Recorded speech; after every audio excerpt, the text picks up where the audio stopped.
नमस्कार दोस्तों। आज की हमारी कहानी है भगवान के घर देर है अंधेर नहीं। अजीत सुबह का गया, शाम को घर आता है, मगर 2 दिन से अपने पिता को घर में नहीं देखा था। उसके सुबह उठने से पहले वह निकल जाते थे और रात को भी देर से ही आते थे। एक दिन उसने अपने पत्नी शालू से पूछा, शालू, मैंने 2 दिन से पापा को नहीं देखा है, कहाँ रहते हैं आजकल? तुमने बताया था ना कि मन ना लगने के कारण ट्यूशन पढ़ाने जाते हैं और शाम को ही वापस आते हैं, मगर मुझे तो वह शाम को भी नहीं मिलते। मेरे सोने के बाद ही घर आते हैं, लेकिन पिछले कई महीनों से उनसे मेरी कोई बात भी नहीं हो पा रही है। ऐसे कौन सी ट्यूशन पढ़ाने लगे हैं जिससे देर हो जाती है? खाना कब खाते होंगे, कहीं बीमार ना हो जाए। तुम जानती हो ना शालू, उनको बाहर का खाना हजम नहीं होता है। जरा उनका ख्याल रखा करो। माँ भी तो हमेशा उनका कितना ख्याल रखती थी। तुम समझ रही हो ना मैं क्या कह रहा हूँ? अजीत ने शालू से कहा तो वह चिल्लाने लगी, एक तुम्हारा ही बाप बुढ़ा नहीं है, सब एक दिन ऐसे ही हो जाते हैं। तुम्हारे पापा दिन भर घर बैठकर हमें परेशान करते थे। बच्चों को अपने साथ खेलने के लिए कहते थे, बच्चे तंग हो जाते थे। वैसे भी आप ही तो कहते थे कि आपके बाबूजी इंजीनियर थे। जब घर में सनी को फिजिक्स और मैथ्स पढ़ाते थे तो इसलिए मैंने उन्हें ट्यूशन की सलाह दे दी। मगर आपके पापा ट्यूशन पढ़ाने के बाद कहाँ क्या करने जाते हैं ये मुझे कैसे पता? जब तुम्हें मिले तो खुद ही पूछ लेना। अब मुझे परेशान मत करो, चलो हाथ मुंह धोकर खाना खा लो। इतना कहकर शालू रसोई घर में खाना लगाने चली गई। अजीत रात को देर तक जागता रहा, इस उम्मीद से कि आज पापा से मुलाकात होगी तो पूछूंगा कि वह इतनी देर से क्यों आते हैं, जाने किस हाल में है। अगले दिन उसके पिता सुधांशु जी की तबीयत ठीक नहीं थी, जिसके कारण वह काम पर नहीं गए थे। अजीत ने जब उन्हें घर में देखा तो हैरान होकर बोला, बाबा, आपके कपड़ों पर यह कालिक और ग्रीस कैसे लगी है? कहीं गिर गए थे क्या? आप तो ट्यूशन पढ़ाने जाते हैं, फिर इतने गंदे कपड़े कैसे हो गए अजीत? उनका शरीर टटोलत हुए बोला, किसी कार से टक्कर खाई थी क्या? कहीं लगी तो नहीं? पापा, अब आप कहीं नहीं जाएंगे। मन लगाना है तो पार्क में जाइए, वहां अपने उम्र के लोग मिलेंगे तो मन लगेगा। अपने बेटे के सर पर हाथ रखकर बोले, बेटा, जानता हूं तुमको मेरी चिंता है, और यह तुमसे किसने कह दिया कि मैं ट्यूशन पढ़ाने जाता हूं? तभी वहां शालू आ गई। जैसे ही वह सामने आई, सुधांशु जी सब समझ गए और बोले, बेटा, ट्यूशन ही कह लो, जिंदगी का ट्यूशन पढ़ने और पढ़ाने जाता हूँ। और यह कालिक और ग्रीस, ये तो जीवन का एक पार्ट है। तुम मेरी चिंता मत करो, आज थोड़ा आराम कर लूं, फिर कल से काम पर जाऊंगा। अजीत पिता की बातों को सच मानकर बाजार चला गया। तभी शालू सुधांशु जी से बोली, पापा जी, आप समझदार तो है। अच्छा किया जो आपने अपने काम के बारे में नहीं बताया। अगर आप चाहते हैं कि अजीत को पैसे का सहारा मिले तो उसके लिए आपको भी हाथ बांटना पड़ेगा, वरना घर की जिम्मेदारी उठाते उठाते आपका बेटा आपके जैसा दिखने लगेगा। बल्कि आप जहाँ काम करते हैं वहीं रह भी लीजिए। बार बार आने जाने में जो खर्चा होता है उसी से वहां खाना खा लिया करिए। और वैसे भी महीने का जितना भी पैसा होता है वह तो मेरे पास आ ही जाता है। सुधांशु जी बोले, बहू, थोड़ा तो भगवान से डरो, मुझे इतना भी मत सताओ, जो काम तुम मुझसे करवा रही हो। सोचा है कभी अजीत को पता चलेगा तो उसे कैसा महसूस होगा? तो शालू बोली, उन्हें सब पता है, बस आपके सामने जाहिर नहीं होने दे रहे हैं, इसलिए आपसे ट्यूशन की बात कर रहे थे। सुधांशु जी बोले, नहीं नहीं, मेरा अजीत ऐसा नहीं हो सकता, मुझे मेरे संस्कारों पर भरोसा है। तुम ही झूठ बोल रही हो। याद रखो बहू, जिस दिन तुम्हें अपनी गलती का एहसास होगा तुम किसी से नजरें नहीं मिला पाओगी। मुझे पता है कि मेरे बेटे ने कुछ नहीं किया, पर मैं तो यही चाहता हूँ कि तुम्हारे पाप की परछाई उस पर न आए और उसे किसी दुख का सामना ना करना पड़े। शालू बोली, इतना दिमाग मत लगाइए, और मैं जो कह रही हूँ चुपचाप से उतना कीजिए। आज जब अजीत ऑफिस से आए तो उन्हें कह देना कि मुझे रोज रोज आने जाने में दिक्कत हो रही है और यहाँ मेरा मन नहीं लग रहा है, इसलिए मैं वहीं रहूंगा और रविवार के दिन तुमसे मिलने आऊंगा। वह आपको रोकने की बहुत कोशिश भी करेंगे, मगर आप नहीं रुकेंगे। अगर आपने ऐसा नहीं किया तो मैं पुलिस में जाकर कंप्लेंट कर दूंगी कि आपका बेटा मुझे परेशान करता है। फिर सोचिए, आपका बेटा जेल की हवा खाएगा। क्या आप चाहते हैं हमें ऐसा करूं? सुधांशु जी शालू की इस धमकी के डर से थर थर कांपने लगे और बोले, नहीं नहीं बहू, वैसा मत करना मेरे बेटे ने, या मैं तुम्हारा क्या बिगाड़ा है। शालू ने कहा, मुझे आपकी शक्ल इस घर में नहीं चाहिए। सुधांशु जी ने रोते हुए कहा, मैंने अपना सब कुछ तुम्हारे नाम कर दिया, फिर तुम मुझे इस घर से क्यों निकलना चाहती हो? तुमने जो मुझे काम दिया, मैं वह काम कर रहा हूँ। अब तुम चाहती हो मैं अपने बेटे से भी दूर हो जाऊं। इस घर में मेरी पत्नी सुषमा की यादें हैं। कम से कम रात में उनकी यादों के सहारे अपने दर्द को भूलकर सो जाता हूँ। वहां किसका मुंह देखूंगा? कहते कहते हैं वह रोने लगे। शालू बोली, मैंने एक अच्छी सोसाइटी में घर लेना है और उस घर की कीमत 2 करोड़ रुपए है। अगर बचत नहीं करूंगी तो अपने बेटे बेटी को विदेश पढ़ने के लिए कैसे भेजूंगी? वह देखिए, अजीत आ रहे हैं। चुपचाप जितना बोली हूँ उतना कीजिए, वरना सुधांशु जी बोले, नहीं नहीं बहू, मैं करूंगा।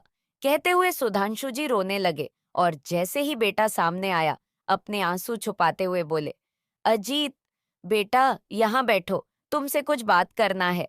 अजीत पास बैठते हुए बोला, हाँ हाँ बापूजी, कहिए ना। सुधांशु जी ने शालू वाली पूरी बात बेटे के सामने रख दी।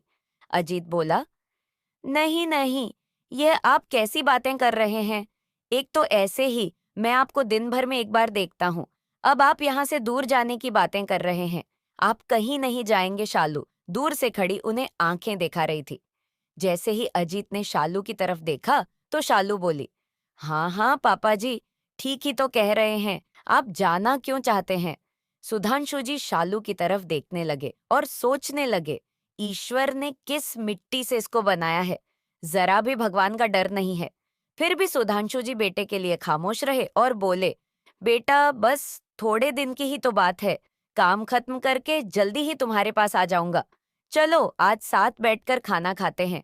बहुत दिन हो गए, फिर न जाने कब मौका मिले। इतना कहकर वह बेटे के साथ खाना खाने बैठ गए। अगले दिन सुधांशु जी ने सुबह ही जल्दी से अपना सामान समेटा और शालू से विनती की, एक बार अपने बेटे को देख लूं। तो शालू बोली, नहीं, ऐसे ही चले जाइए, अगर अजीत आपको जाते हुए देख लेगा तो आपको जाने नहीं देगा। और ये पकड़िए, 20 रुपए बस का किराया।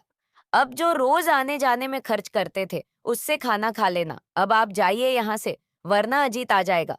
इतना कहते हुए शालू ने सुधांशु जी को धक्के देकर घर से बाहर निकाल दिया और वह रोते हुए वहां से निकल गए। समय बीतने लगा। इधर रोज पिताजी को याद करता और उनका पता पूछता, तो शालू कह देती कि उन्होंने तो मुझे पता भी नहीं बताया है। अजीत हर रोज सोचता कि आज न कल पिताजी लौट आएंगे। समय बीतता गया और अजीत भी काम में व्यस्त हो गया। इधर सुधांशु जी अपने काम में लगे रहे। उम्र काम करने की तो नहीं थी, फिर भी पेट और बेटे के लिए क्या कुछ नहीं करते। कुछ महीने बाद अजित अपने मित्र प्रमोद के साथ दूसरे शहर के लिए निकला। 40-50 किलोमीटर दूर ही गया होगा कि रास्ते में हाईवे पर उसकी गाड़ी बंद पड़ गई। प्रमोद बोला, अजीत, इधर थोड़ा आगे जाकर एक चाय की दुकान है और उससे लगा हुआ एक गैराज भी है। तुम चाय के लिए बोलो, मैं गाड़ी ठीक करवा लाता हूँ। इतना कहकर प्रमोद गैराज के पास पहुंचा और गाड़ी ठीक करने के लिए बोल दिया और दोनों दोस्त साथ में बैठकर चाय पीने लगे। कुछ देर बाद प्रमोद ने कहा, यार अजीत, तुम बैठो, मैं जरा गाड़ी देख कर आता हूँ। इतना कहकर वह गैराज की तरफ चला गया। अचानक से अजीत को शोर सुनाई दिया।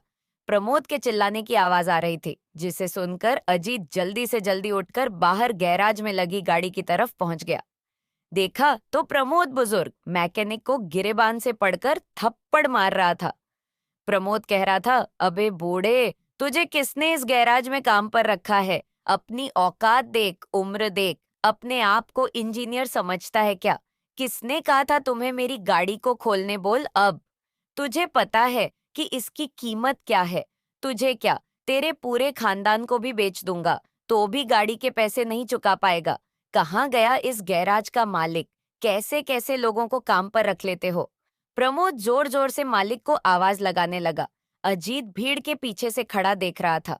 गैराज का मालिक बोला, अरे साहब, आप चिंता क्यों करते हैं? गाड़ी को कुछ नहीं होगा।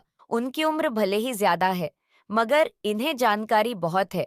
अगर इन्होंने गाड़ी का यह पार्ट खोला है, इसका मतलब है इन्हें कुछ तो दिखा होगा। आप जानते नहीं, ये इंजीनियर थे। आप चिंता मत कीजिए, आपकी गाड़ी आपको सही सलामत मिलेगी। कुछ तो मजबूरी रही होगी, तभी इस उम्र में काम कर रहे हैं। वरना इस उम्र में तो लोग तीर्थ करके आराम करके जीवन बिताते हैं, अपने बेटे के सहारे जीते हैं। मगर इनका बेटा अगर बेपरवाह है, तो हम पराये लोग कुछ तो इंसानियत दिखा ही सकते हैं। सुधांशु जी प्रमोद से बोले, बेटा मुझे माफ कर दो, मैंने आपसे पूछा नहीं, पर आपकी गाड़ी इतनी गर्म हो चुकी थी कि अगर मैं इसका यह पुर्जा नहीं खोलता तो यहाँ से जाने के बाद बीच रास्ते में ही बंद पड़ जाती, और आगे घना जंगल है, वहां आपको कोई मैकेनिक भी नहीं मिलता। बस यही सोचकर प्रमोद बोला, मुझे बेटा कहने की हिम्मत कैसे हुई तेरी? तुझे मैं अपनी यहाँ चौकीदार नाग रखूं और तू मेरा बाप बनने चला है, चल हट। इतना कहकर प्रमोद ने सुधांशु जी को धक्का मारा। सुधांशु जी लड़खड़ाते हुए गिरने ही वाले थे कि अचानक किसी के मजबूत हाथों ने उन्हें सहारा दिया। जैसे ही सुधांशु जी अपना सर उठाकर देखा तो सामने अजीत खड़ा था। पापा, आप यहाँ इस हालत में? अजीत ने तुरंत गले से लगा लिया। उनके पैर छूकर बोला, प्रमोद, तुम्हारी इतनी हिम्मत कि तुम मेरे पिता पर हाथ उठाओ। इतना कहते हुए अजीत ने उसे जोर का छांटा लगाया और बोला, तुम्हें शर्म नहीं आती? इतने बुजुर्ग इंसान से तुम इस तरह से बात करते हो? प्रमोद हैरानी से बोला, यह तुम्हारा बाप है। तुम तो कहते थे कि तुम्हारा बाप बहुत विद्वान थे और वह किसी कोचिंग सेंटर और ट्यूशन पढ़ाने के लिए दूसरे शहर गए हैं। अजीत ने अपने पिता को सहारा दिया और कुर्सी पर बैठाया, पानी पिलाया और बोला, पापा, आपने मुझसे इतना बड़ा झूठ क्यों बोला? इस तरह घर से क्यों चले आए? आखिर आप इस जगह नौकरी क्यों कर रहे हैं? क्या मैंने आपकी सेवा में कोई कमी छोड़ी? किसने आपको ऐसा करने के लिए मजबूर किया, बताइए? सुधांशु जी रोने लगे और अजीत उनके आंसू पोंछने लगा।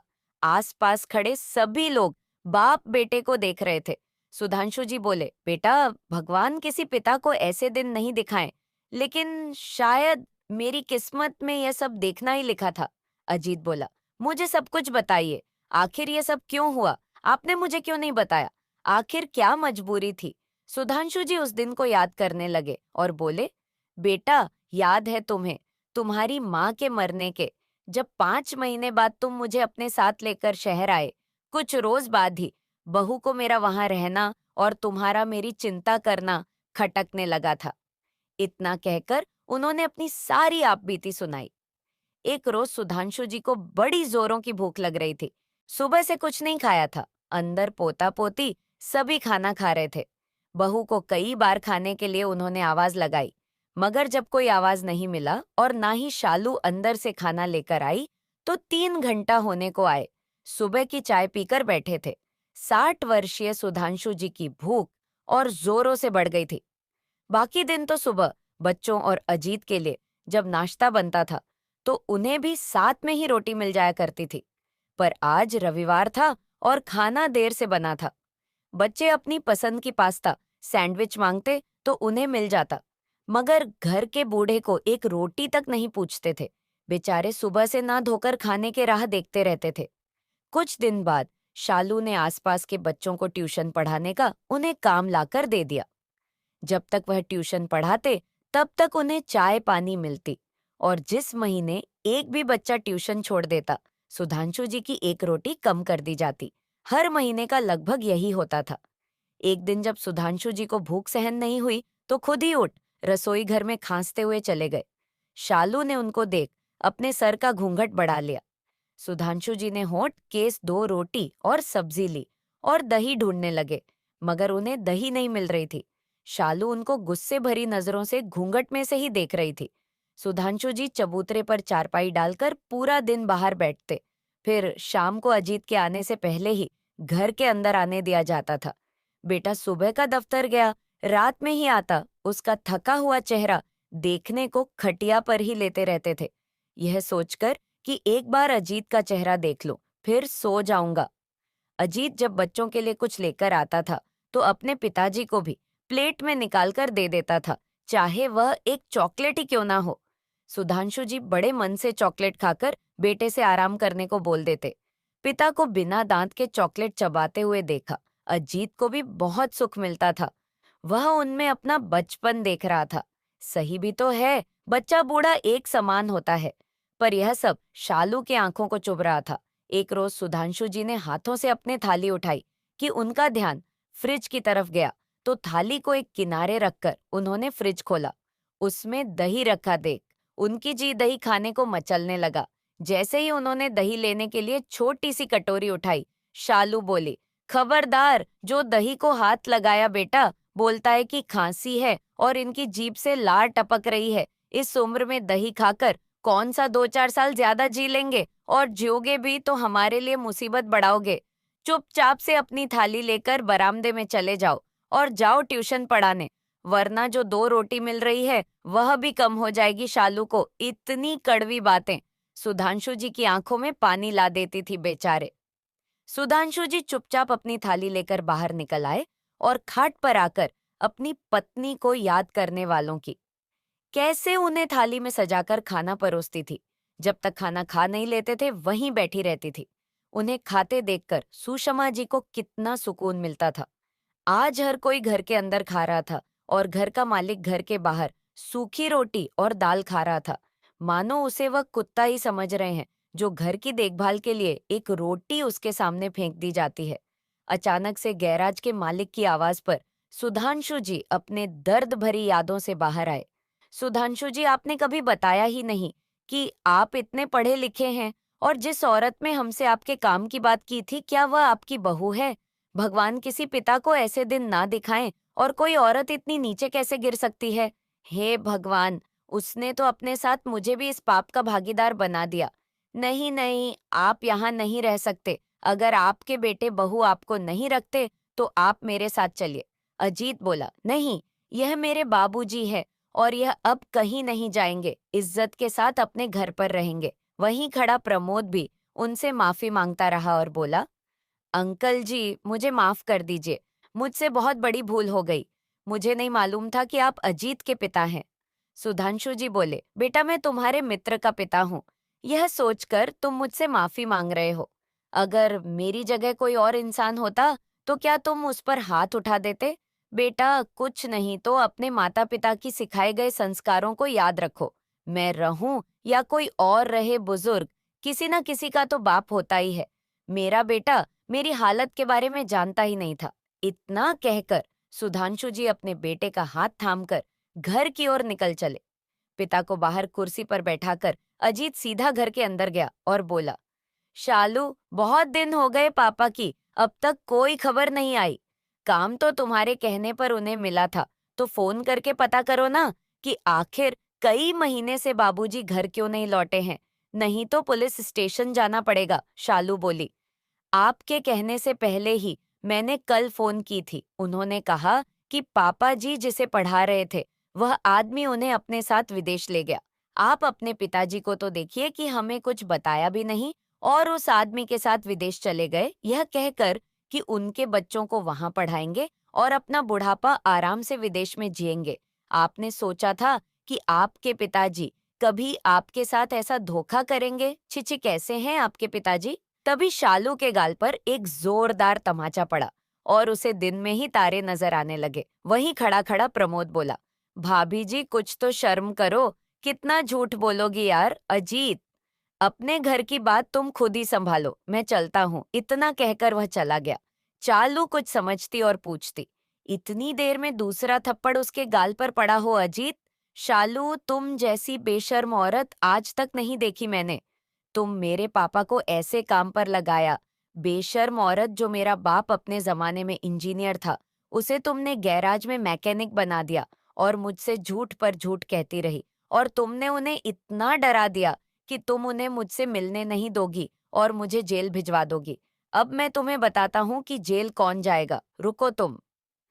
इतना कहकर अजीत ने फोन निकाला और पहले शालू के माँ बाप को फोन करके बुलाया और बोला, अब मैं पुलिस को फोन करूंगा और सब कुछ बताऊंगा कि तुमने मेरे बाप के साथ क्या क्या किया है। शालू रोने लगी, अजीत से माफी मांगने लगी। तभी बाहर से किसी के कदमों की आहट आई तो शालू ने मुड़कर देखा। सामने सुधांशु जी को देखकर शालू की आंखें फटी के फटी रह गई। वह समझ गई कि अब अजीत से कुछ छुपा नहीं है। उसने सुधांशु जी के पैर पकड़ लिए और बोली, पापा जी, मुझे माफ कर दीजिए, मैंने बहुत बुरा बर्ताव किया आपके साथ, बल्कि माफी मांगने के काबिल भी नहीं हूँ। आप ही इन्हें समझाइए, मुझे जेल ना भेजें। मेरे बच्चे मेरे बारे में क्या सोचेंगे? सुधांशु जी ने अजीत को रोककर कहा। बेटा, जो होना था वह हो गया, परंतु अपने बच्चों के बारे में सोचो। अजीत ने कहा, आपने भी तो मेरे लिए इतना किया, पर बदले में मेरी पत्नी ने आपके साथ क्या किया, तो अब मुझे अपने बच्चों से कोई उम्मीद नहीं। तभी शालू के मायके वाले आ पहुंचे और उनके सामने सारी बात खुली। तो शालू के माता पिता बहुत शर्मिंदा हुए, उस पर चिल्लाने लगे कि तुमने तो हमारे संस्कारों को धूल में मिला दिया। हमारी बेटी होकर तुम इतनी लालची कैसे हो गई कि एक उम्र दराज पिता को उसके बेटे से दूर कर दिया और उसे ऐसी जिंदगी जीने पर मजबूर कर दिया। शालू को अपनी गलतियों का एहसास हो चुका था कि उसने यह सब करके अपनी ही गृहस्थी खराब कर ली है। पिता के कहने पर अजीत ने शालू को माफ कर दिया, पर कहा कि अब से तुम दूसरे कमरे में रहोगी, अपना सामान ले जाओ। पापा जी ने तो अपने बड़प्पन में तुम्हें माफ कर दिया, लेकिन मैं तुम्हें माफ नहीं कर सकता। अब तुम मेरी पत्नी होने का अधिकार खो चुकी हो।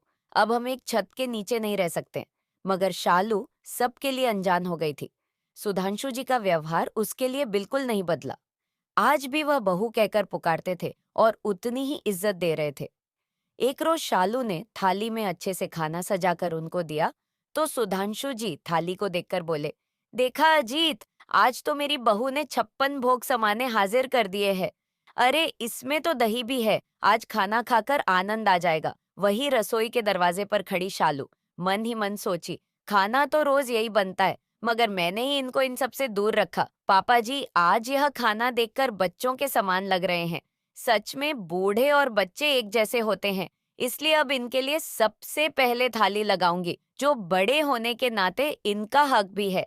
मैं तो यह भूल ही गई थी कि घर में एक और बच्चा है जो पैर नहीं पटकता, पर भूख तो उसे भी लगती ही होगी। मैंने अपने बच्चों को देखा है, पर जिसने अपना बच्चा पाल पोस कर मुझे दे दिया, मैंने उसका ख्याल क्यों नहीं किया? सोचते सोचते शालू की आंखों में पछतावे और ग्लानि के आंसू बहने लगे। अगले दिन से रोज बिना मांगे छौंक लगाकर रायता सुधांशु जी को उनके थाली में दिया जाने लगा। वे खुश होकर अपने दोनों हाथ बहू के सर पर रख देते और कहते, जुग जुग ज्यो, तुम्हारी जैसी बहू हर किसी को मिले, सदा खुश रहो। यह सुनकर शालू की आंखों में आंसू आ जाते, जो अजीत से भी छुपे नहीं थे। आखिर जब आत्मा तृप्त होगी तो आशीर्वाद तो मिल जाएगा। अब खाना भी सुधांशु जी को उनके बोलने से पहले ही परोस दिया जाता था। शालू उनका दिन भर ख्याल रखती थी। पिता के कहने पर अजीत ने अपनी पत्नी को एक और मौका दिया और शालू ने भी स्वयं में बदलाव किया और इस बात को साबित किया कि जिस घर में बड़े बूढ़े खुश हैं, उसे घर में तो खुशियां चारों तरफ से बरसती ही है। अंत भला तो सब भला बड़े बूढ़ों के लिए किया गया। हर कार्य मीठा फल देता है। वह कार्य भगवान के हृदय तक पहुंचता है और वह भी खुश होते हैं। माता पिता से मिला आशीर्वाद वरदान बन जाता है।